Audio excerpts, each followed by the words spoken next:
네, 한 주간 동안 안녕하셨습니까? 마음을 활짝 열고 기쁘고 즐거운 마음으로 4월의 셋째 주일 예배를 하나님 앞에 드리도록 하겠습니다.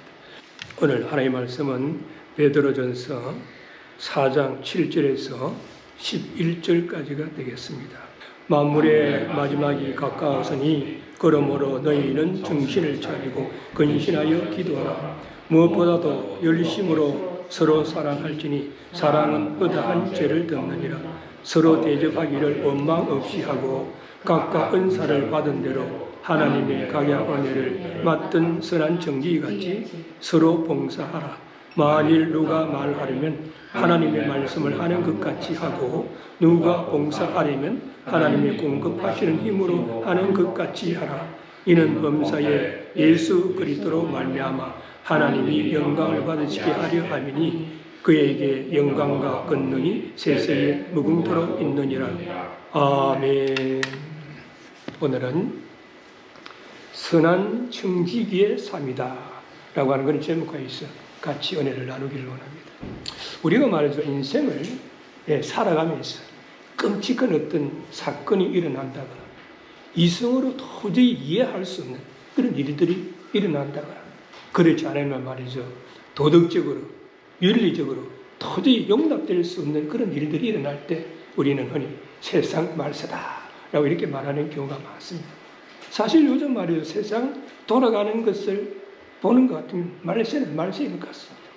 병든 부모님을 갖다가 모시기 싫다고 말해 죽이는 자도 나타나고, 돈 때문에 보험금을 노리고 남편이나 아내를 죽이는 그런 끔찍한 사건도 일어나고, 또 돈 때문에 가정주부를 갖다가 성폭행하는 그런 일도 일어나고, 돈 때문에 윤리적으로 도덕적으로 타락한 행동을 하는 일들이 많이 일어나고 있는 안타까운 현실 속에 있습니다.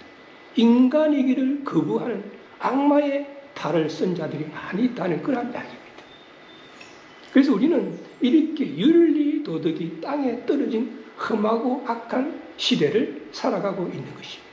윤리라고 하는 것은 한 사회의 내면적 도덕 성향을 규정하는 것으로서 법처럼 말이죠, 강제력은 없지만 오랜 시간에 걸쳐가지고 다수의 묵시적 동의에서 형성된 그런 사회 규범이라고 볼 수가 있습니다. 그러기에 윤리는 사회나 가정이 평온할 때는 잘 지켜집니다. 그러나 사회나 가정이 어지러울 때는 윤리는 강제력이 없기 때문에 흔들리고 혼탁해질 수밖에 없는 것입니다. 그래서 오늘날과 같은 말세지말 시대 속에서 이 같은 탈윤리 현상을 자주 보게 되는 것입니다. 이러한 탈윤리 현상의 일환으로 인간관계가 말이죠, 파괴되고 인명경시 풍조가 만연해가지고 끔찍한 사건들과 범죄가 일어난다는 것입니다. 그러면 교회의 모습은 어떻습니까? 세상적인 집단 이기주의와 물량주의가 말이죠, 교회까지 들어와가지고 수단과 방법을 가리지 아니하고 숫자만 많이 늘리려고 하는 것입니다. 많이 모이는 교회는 좋은 교회처럼, 많이 모이는 교회에 목회자는 능력이 있는 것처럼 생각하는 경향이 있습니다. 또 성도들은 편리함 때문에, 부담이 없기 때문에, 애들 또래가 많기 때문에라고 하면서 큰 교회로 가는 그런 경향이 있습니다. 미국에서도 메가처치가 하나 그 지역에 들었으면 그 주위의 교회가 작은 교회가 10개, 20개가 문을 닫는 안타까운 현실이 일어나고 있는 것입니다. 불신자를 전도해가지고 교회가 부흥하면 얼마나 하나님이 좋아하겠습니까?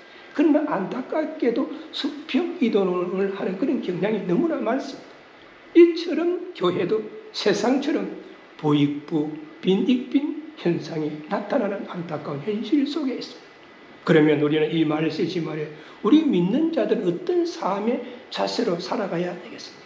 이 말세의 시대를 살아가는 그리스도인들의 기본 덕목은 영적 각성과 사랑과 봉사와 청지기적인 그런 사명감인 것입니다.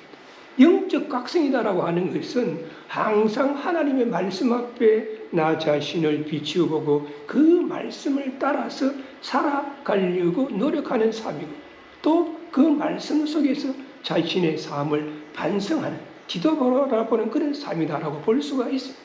또한 사랑과 봉사와 헌신은 자기 희생을 바탕으로 해야만 진정한 가치가 있는 것입니다. 무엇이든지 말이죠. 우리가 똑같이 나누어 가져야 한다는 사고방식은 합리적이고 좋은 사고방식이라고 생각하기가 쉽습니다. 그러나 여기에는 말이죠. 우리가 똑같이 나누어 가진다라고 하는 것은 자기 희생이 없습니다. 얼마나 형제를 사랑하고 얼마나 교회를 위해서 헌신하고 봉사하고 충성했는가를 우리가 알아볼 수 있는 방법 중에 하나는 자기 희생이다라고 볼 수가 있습니다. 자기 희생이 없이 사랑하고 봉사하고 헌신하고 충성했다라고 볼 수는 없습니다. 다르게 말하면, 쉽게 말하면 손해를 본 경험이 있어야 한다는 것입니다. 나의 삶 속에서 사랑과 봉사와 헌신과 사명을 하기 위해서 때로는 손해를 볼 수도 있다는 그런 이야기가 되는 것입니다. 그래서 말이죠. 성경에서 말하는 청지기라고 하는 이 말은 헬라어로 오이코노모스랍니다. 이 말의 뜻은 뭐냐 하면 주인의 제사를 맡아서 관리하는 자, 그런 자를 갖다가 성경에서는 청지기라고 표현을 하고 있고 신약 성경에 한 10번 정도 나오고 있습니다. 그래서 하나님을 믿는 자들은 하나님의 비밀을 맡아서 관리하는 청지기다라고 우리는 볼 수가 있습니다. 그래서 말해서 쉽게 이야기하면 관리하고 섬기고 봉사하는 자를 청지기다라고 이야기할 수가 있습니다. 그러므로 우리 믿는 자들의 말이죠. 시간이나 재능, 소유, 자신까지도 하나님의 소유라고 우리는 볼 수가 있는 것입니다. 그래서 누가복음 12장 42절에 보니까 주께서 가라사대 지혜 있고 진실한 청지기가 되어 주인에게 그 집 종들을 맡아 때를 따라 그 양식을 나눌 줄 자가 누구냐라고 이야기를 하고 있습니다. 그래서 한마디로 청지기적 사명이다라고 하는 것은 사랑과 봉사와 헌신과 충성이다라고 우리는 볼 수가 있습니다. 그래서 오늘 이 본문에서는 말세를 살아가는 성도들이 어떻게 사랑과 봉사와 헌신과 충성을 실천해야 하는지 선한 청지기로서의 삶에 대해서 오늘 말씀하고 있습니다. 그래서 오늘 본문의 첫 번째 파트인 7절에서 8절에 보면 말세에 필요한 선한 청지기의 행동 윤리에 대해서 말씀하고 있습니다. 행동 윤리의 첫 번째는 근신하여 기도하라라고 7절에서 말씀하고 있습니다. 이게 보니까 만물의 마지막이 가까웠으니 그러므로 너희는 정신을 차리고 근신하여 기도하라. 만물의 마지막이 가까웠으니 하는 말은 종말의 때를 말합니다. 세상 끝에는 어떤 징조가 있을까? 믿는 자들은 물론이고 말이죠. 믿지 않는 자들도 세상 종말에 관심이 많습니다. 2000여 년 전 예수님의 제자들도 종말에 대해서 관심이 많았습니다. 그래서 그들은 예수님에게 주의 임하심과 세상 끝에는 무슨 징조가 있으리까라고 마태복음 24장에서 질문을 했었습니다. 그때 예수님께서 뭐라고 말씀을 하셨습니까? 마태복음 24장 4절에 보면 너희가 사람의 미혹을 받지 않도록 주의하라 라고 말씀하고 종말에 나타나는 첫 번째 현상은 사람을 속이고 잘못된 길로 인도하는 자들이 많이 나타난다고 말씀하고 있습니다. 요즘 우리의 사회가 어떻습니까? 사람을 속이고 사기를 쳐가지고 말이죠. 남의 돈과 재물을 갈취하는 자들이 많습니다. 부동산에 투자해가지고 남의 재물을 투자하는 자들이 많습니다. 그릇되고 잘못된 길로 인도해가지고 인생을 파멸로 몰고 가는 자들이 많이 나타나고 있는 안타까운 현실 속에 있습니다. 종말의 두 번째 현상은 마태복음 24장 7절에 보니까 민족이 민족을 나라가 나라를 대적하여 일어나 있고 첫째의 기근과 지진이 일어나리라 라고 말씀하고 종말에 나타나는 두 번째 현상은 민족과 민족이 서로 대적한다는 거예요. 그리고 또한 나라와 나라가 서로 대적해가지고 전쟁이 일어난다는 거죠. 그리고 처처에 말이죠. 기아로 죽어가는 사람들이 많이 나타나고 또 처처에 시즌이 나가지고 어려움 당하는 사람들이 많이 나타난다고 이야기를 하고 있습니다. 지금 우리의 사회가 어떻습니까? 우크라이나와 소련이 나라와 전쟁을 해가지고 지금 어려움이 있습니다. 중동 지역에서는 어떻습니까? 이스라엘과 팔레스타인이 민족 간의 대립으로 인해가지고 전쟁이 일어났습니다. 북한에서는 핵 문제로 인해가지고 세계가 어려움 가운데 있습니다. 그리고 아프리카 여러 나라, 그리고 벵글라데시에는 먹을 식량이 없어가지고 기아로 죽어가는 많은 사람들이 있습니다. 그리고 또한 미국이나 중남미, 그렇지 않으면 또 아시아에서는 말이죠. 대만이나 그렇지 않으면 인도네시아 쪽에 지진이 나가지고 요즘에는 또 유럽에도 지진이 나가지고 많은 사람들이 목숨을 잃고 부상을 당하고 어려움을 당하는 일들이 일어났습니다. 종말의 세 번째 현상은 마태복음 24장 11절에 보면 거짓 선지자가 많이 일어나 많은 사람을 미혹하게 하겠으며 라고 말씀하고 있습니다. 이 말씀은 거짓으로 하나님의 말씀을 전하는 자들이 많이 나타나가지고 믿는 자들을 미혹해가지고 시험에 들게 만들고 또 배교를 하게 만든다는 것입니다. 요즘 우리 사회가 어떻습니까? 어디서 신학을 공부를 했는지 알 수도 없는 사람이 목회자로 나타나. 어디서 안수를 받았는지 알 수도 없는 사람들이 나타나가지고 목회자라고 하면서 거짓되게 하나님의 말씀을 전하는 자들도 많이 있습니다. 이단이 나타나가지고 교계와 사회를 혼란 가운데 빠뜨리는 안타까운 현실 속에 있습니다. 한국에서 요즘 뭐가 문제입니까? 신천지라고 하는 게 나타나. 이단 신천지. 이 이단 신천지는 이만희가 지금 주도를 하고 있잖아요. 그 이단 신천지가 뭘 하느냐 하면 무료 성경 신학원을 한다라고 광고를 내요. 그러면은 그들이 광고를 낼 때는 말이죠. 무료로 성경 강의 세미나를 합니다. 창세기부터 요한계시록까지 3개월 안에 마스터를 합니다. 이렇게 광고를 낸다는 거예요. 그러면은 조금 바람들이 뭐지 해가지고 관심을 가지는 사람이 가면은 3개월 동안 창세기부터 요한계시록까지 강의 세미나를 하면서 성경 말씀을 자기들의 입맛에 맞게끔 다 바꾸는 거예요. 또 그 성경 공부하러 오는 사람들이 미혹이 되도록 성경 말씀을 다 바꾸어가지고 이단 사상을 주입을 시키고 세뇌를 시키는 거예요. 그리고 그게 한번 온 사람들은 열성분자들이 계속 연락을 하고 안 오면 계속 연락을 오고 찾아오게 하는 거예요. 그래서 한국에서 신천지가 아주 문제입니다. 그리고 미국까지 지금 진도 애틀란타까지 와 있는 안타까운 현실 속에 있습니다.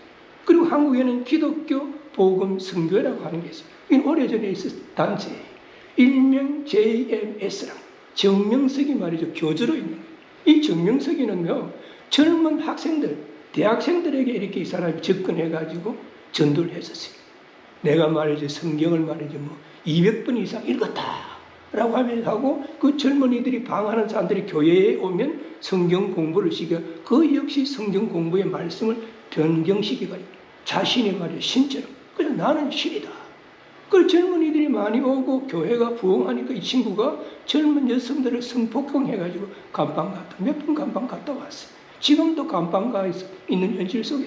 그럼에도 이상하게 사람들이 그 교회를 출석한다.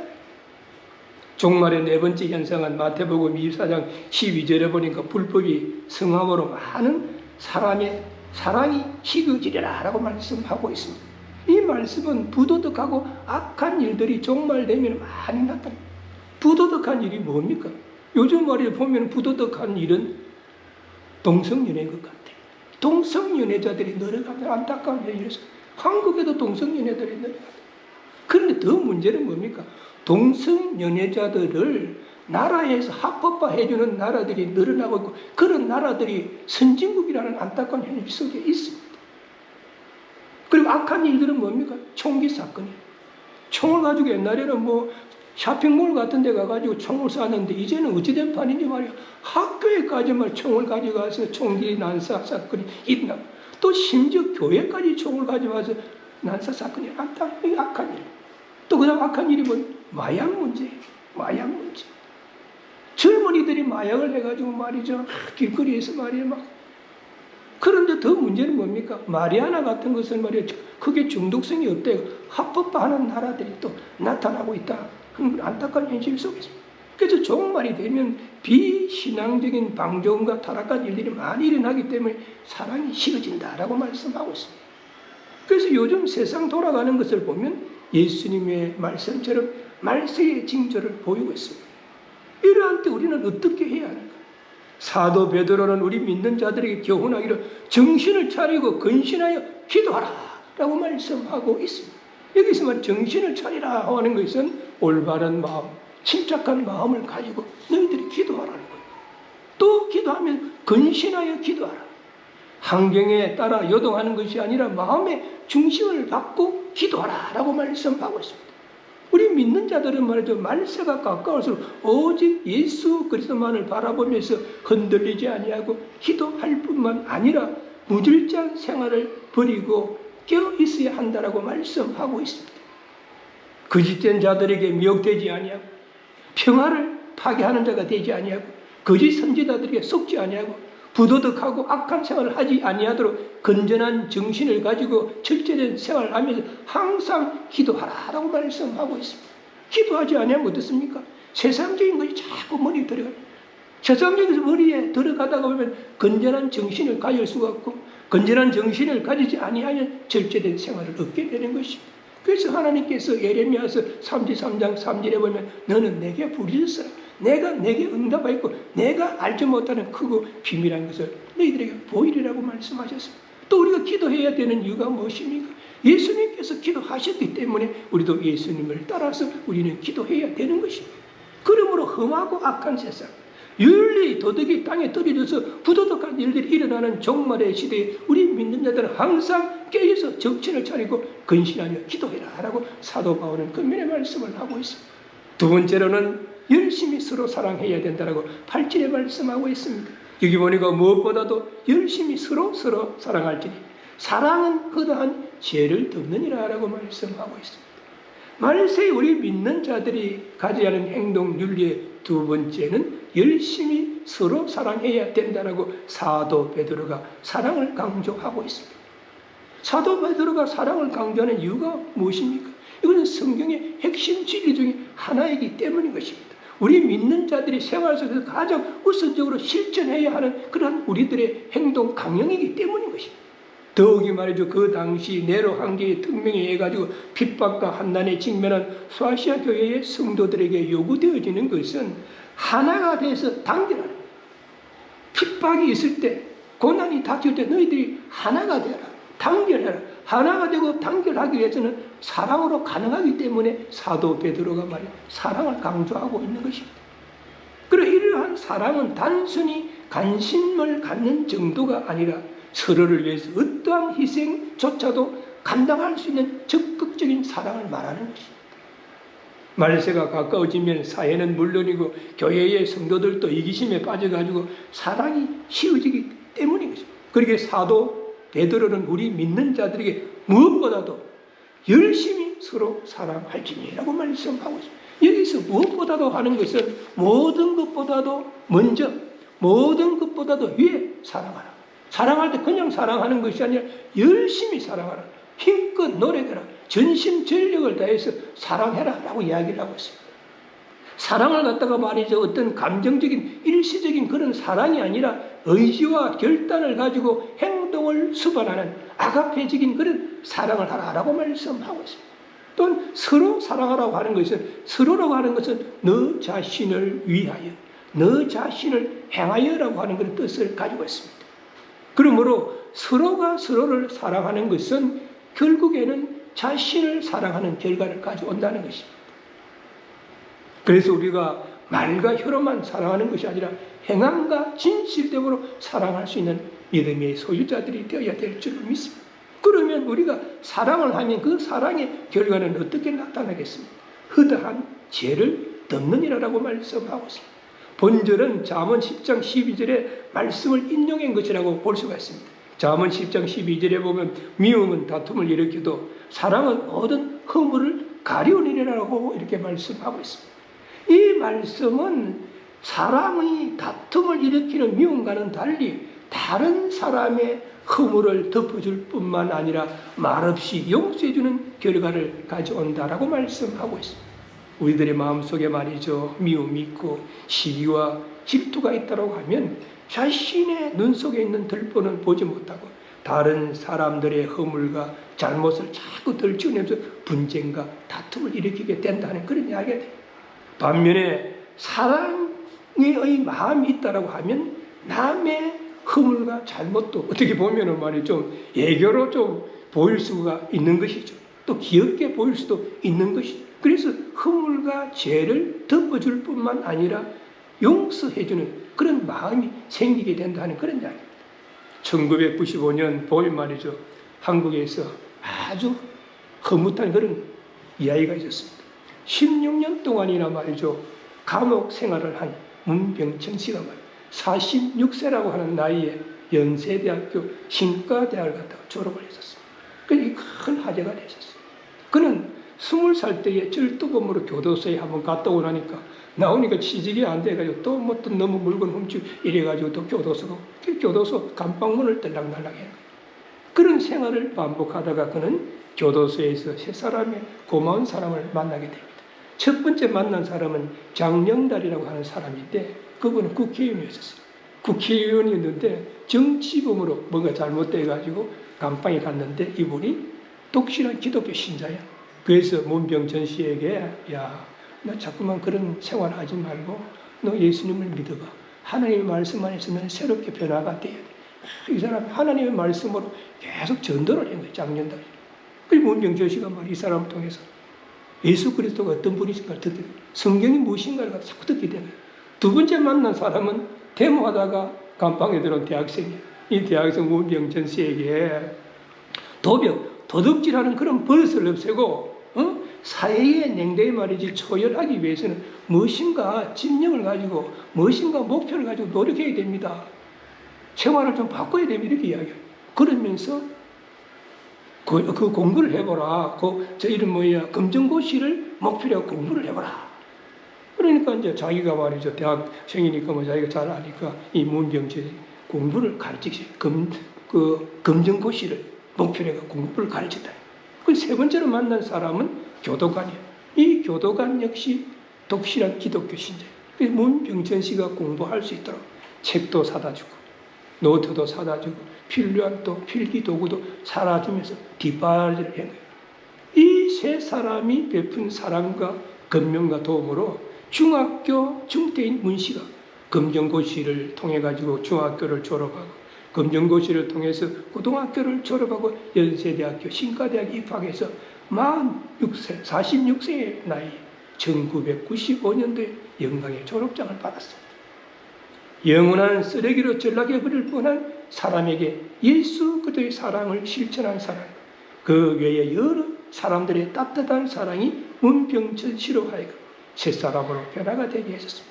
이처럼 사랑은 모든 것을 새롭게 변화를 시킵니다. 서로 사랑할지니 사랑은 허다한 지혜를 덮느니라 라고 말씀을 우리는 다시 한번 마음판에서 우리는 서로 사랑할 수 있는 믿음의 소유자들이 되어야 될 줄로 믿습니다. 세 번째로는 대접하기를 원망 없이 하라라고 구절에서 말씀하고 있습니다. 여기 보니까 서로 대접하기를 원망 없이 하고 초대교회 당시에 말이죠. 일반인들을 위한 숙박시설이 없었어요. 예를 들어서 어떤 사람이 예수 그리스도의 복음을 전하기 위해 다른 지역에 갔다든지 그렇지는 핍박을 피하기 위해 가지고 어떤 지역에 갔으면 잘 수 있는 숙박시설이 초대교회 시대는 많이 없었어요. 그래서 대부분이 그런 사람들이 기독교인들 집에서 잠을 잘 수밖에 없었던 것이죠. 그때에 인색함이 없이 불평함이 없이 잘 대접해라 라고 말씀하고 있습니다. 여기서 말이죠. 대접한다라고 하는 것은 나그네를 사랑한다라는 뜻을 가지고 있습니다. 원망 없이라고 하는 것은 불평 없이 인색함이 없이 잘 대접하라 하는 그런 뜻을 가지고 있습니다. 나그네를 대접하면서 말이죠. 뭐 복음을 전하기 온 그 기독교인, 핍박을 피해서 온 기독교인을 갖다 대접하면서 마지못해서 인색함으로 불평을 하면서 한다고 하면 오히려 말을 안 하는 것보다 못하지 않겠습니까?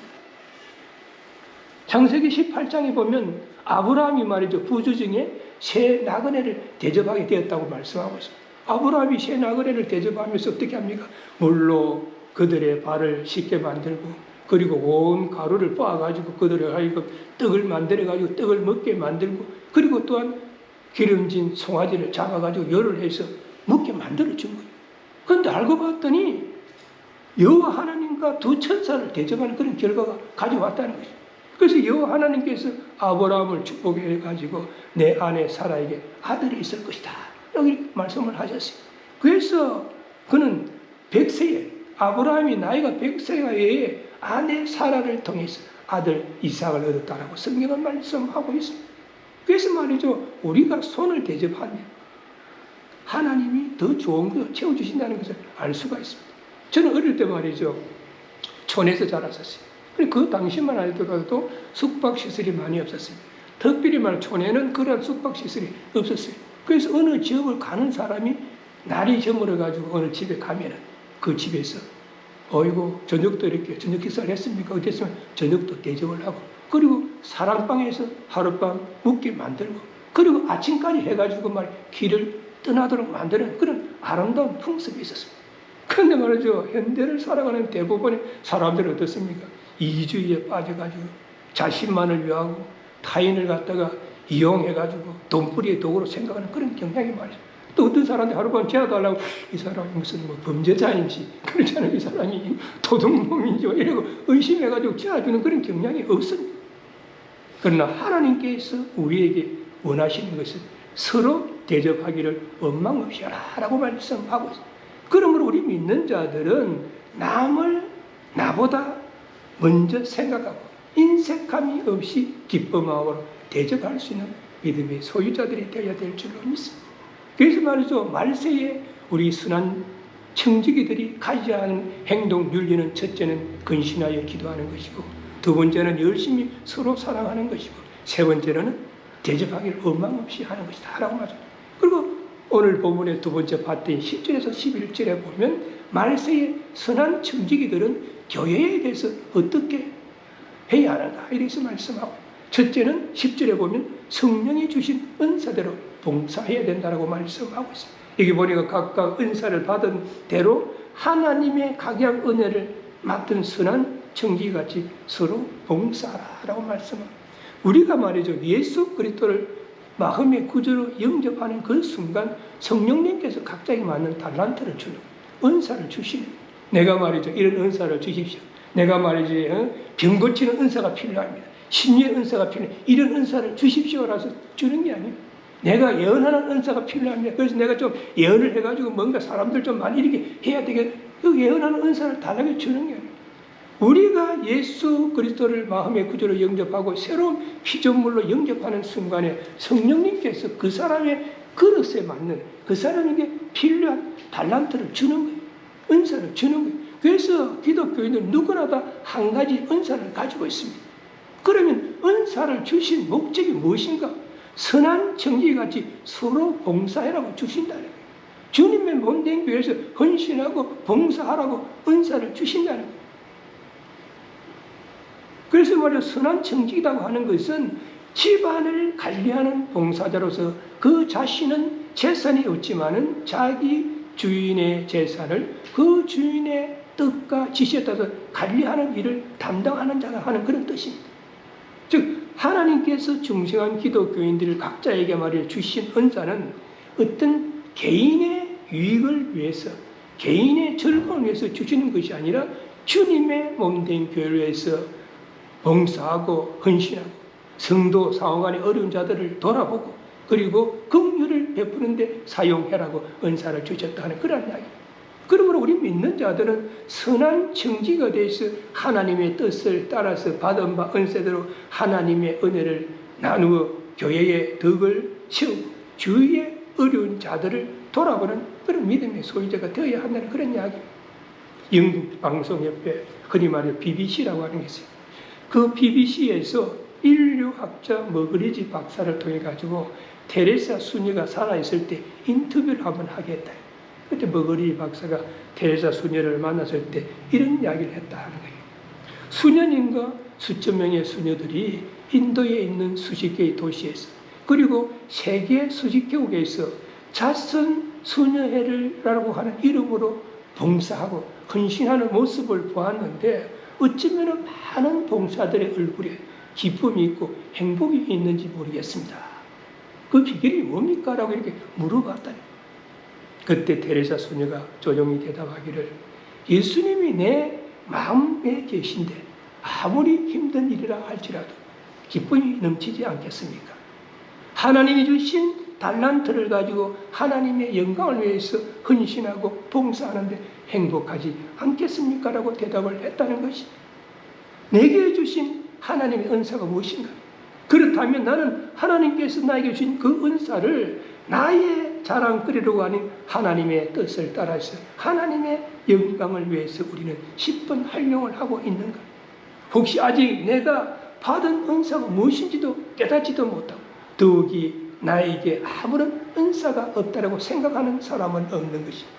오늘 나에게 주신 달란트, 은사 역사가 무엇인가를 다시 한번 생각해 보시기 바랍니다. 두 번째는 성령의 인도하심을 따라서 말하라라고 이야기를 하고 있습니다. 11절 전반절에 보니까 만일 누가 말하려면 하나님의 말씀을 하는 것 같이 하고라고 말씀하고, 우리 믿는 자들은요, 사적이든 공적이든 간에 말을 할 때 하나님의 말씀을 기준으로 삼아가지고 성령님의 인도하심을 따라서 말을 해야 된다는 그런 이야기입니다. 이것은 성경의 말씀을 표변상에서 하나님의 영광을 위해서 성령님의 인도하심을 따라서 이야기해야 된다. 교회를 다니면서도 말이요, 교회 문만 나가면 세상적인 이야기 막 하고 농담이나 막 하고, 저 사람이 교회를 다니는 사람인지 저 사람이 세상 사람이 모르는 사람 많이, 어떤 사람 농담을 너무 심하게 하는 사람. 그래서 우리가 어떤 말을 할 때 생각해, 하나님의 말씀 안에서 내가 이렇게 말해, 정제된 말, 절제된 그런 말을 하려고 노력해. 그래서 데살로니가전서 2장 13절에 보면 이러므로 우리가 하나님께 쉬지 않고 감사하며 너희가 우리에게 들은 바 하나님의 말씀을 받을 때에 사람의 말로 하지 아니하고 하나님의 말씀으로 받음이니 진실로 그리하다. 이 말씀이 너희 믿는 자 속에서 역사하느냐라고 말씀하고, 쉽게 말하면 그리스도인들이 말이죠, 말을 할 때에 인간적이고 세상적인 입술로 말을 하는 것이 아니라 성경 말씀을 기준으로 해가지고 성령님의 인도하심을 따라서 말을 할 때에 받는 자도 듣는 자도 하나님의 말씀으로 받음으로 인해 가지고 믿는 자의 마음속에 역사가 일어난다는 그런 이야기입니다. 그래서 우리가 말이죠, 같은 말이라도 어떤 사람은 표현력이 좀 부족해가지고 뭐 듣기가 좀 거북할 때가 있고 지루하고 재미가 없을 때가 있습니다. 어떤 사람은 같은 말이라도 조리가 있게 하고 설득력이 있고 재미있게 하는 사람도 있습니다. 어떤 사람이 이런 말을 갖다가 말이 조리 있게 하고 설득력이 있게 하고 재미있게 한다고 하면 그 사람은 그런 은사를 받았다고 볼 수가 있습니다. 그래서 그런 은사를 가지고 자기 자신의 어떤 유익을 위해서 사용하는 것이 아니라 예수 그리스도의 복음을 전하거나 성경을 가르치거나 전도하는데 그 은사를 사용하라고 주셨다라고 말씀하고 있습니다. 그때의 인간적인 생각으로 자신의 주관으로 말하는 것이 아니라 성령님의 인도하심을 따라서 하나님의 말씀을 바르게 해줘요. 가장 중요한 성령님의 인도하심을 따라라. 그런데 요즘 성도들은 어떤 문제를 가지고 있습니까? 복음의 진리를 바르게 전하면 딱딱하고 재미가 없다라고 말하는 사람들이 있습니다. 그래서 재미있는 이야기를 해준다, 듣기 좋은 소리를 해주면 좋아하는 그런 경우입니다. 성경 말씀을 바르게 전해야 돼. 강의 설교를 해. 무슨 뭐 듣기 좋은 설교, 뭐 자신의 입에 맞는 그런 설교를 해서는 안 된다 하는 그런 이야기가 되는 것입니다. 누가복음 7장 24절에서 25절에 보면 예수님께서 무리들에게 뭐라고 말씀하셨습니까? 너희가 무엇을 보려고 광야에 나갔더냐? 바람에 흔들리는 갈대냐? 부드러운 옷 입은 사람이냐? 보라, 화려한 옷 입고 사치하는 지내는 자는 왕궁에 있느니라 라고 말씀하고 있습니다. 영국이 난 세계적인 신학자요 설교자 조지 힙필드라고 하는 사람이 있어요. 이 사람은 요한 웨슬레와 함께 18세기에 영적 대각성 운동을 일으킨 지역이었습니다. 그는 말이죠, 육성으로 3만여 명이 모여 있는 데서 말이죠, 설교할 정도로 그런 탁월한 그런 설교가였었습니다.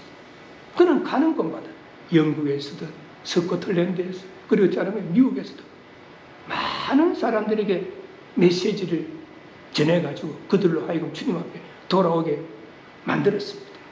이런 인기에도 불구하고 힙필드는 감리교원자 수장을 이렇게 뽑을 때에 수장의 자리를 포기하고 그는 단순히 모든 사람들의 종이 되고 싶다라고 이렇게 이야기를 했다는 것입니다. 힙필드를 따르는 사람들이 말이에요, 힙필드를 감리교 수장으로 내세우려고 할 때 힙필드는 이렇게 이야기했습니다. 힙필드라고 하는 이름은 사라지게 하고 그리스도께서 영광 받으시게 하라. 내 이름은 모든 곳에서 죽어 없어지게 하고 내 친구마저도 나를 잊게 하라. 그렇게 함으로써 복되신 예수님의 대의가 진작될 수 있다면 예수님으로 우리의 모든 것으로 삼자. 그리하여 그분만이 전파되도록 하자.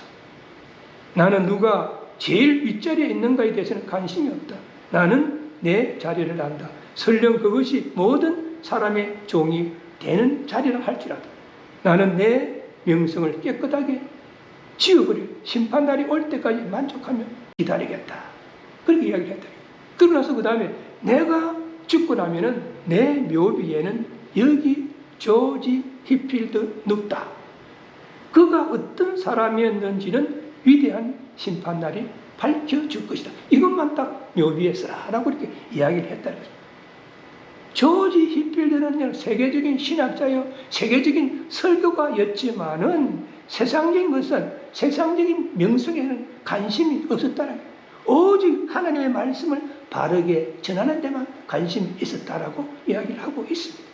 그러므로 우리는 말을 할 때든, 말씀을 전할 때든 성경 말씀을 기준으로 해서 성령님의 인도하심으로 예수 그리스도의 복음을 바르게 전하는 믿음의 소유자들이 되어야 될 줄로 믿습니다. 그리고 세 번째는 성령이 주신 힘으로 봉사하라고 이야기를 하고 있습니다. 11절 후반절에 보니까 누가 봉사하려면 하나님의 공급하시는 힘으로 하는 것 같이 하라.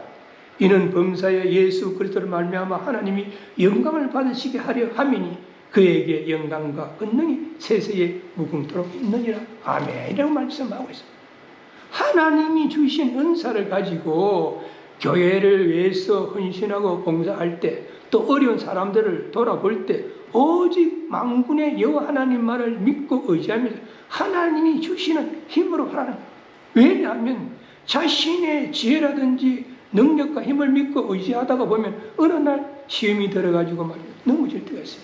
그래서 사도행전 1장 8절에 보면 오직 너희가 에게 성령이 임하시면 너희가 권능을 받고, 우리가 예수님께서 성령님께서 주시는 권능을 가지고 하나님의 말씀을 전하고 그리고 주님의 몸된 교회를 위해서 헌신하고 봉사해야 된다라고 이야기합니다.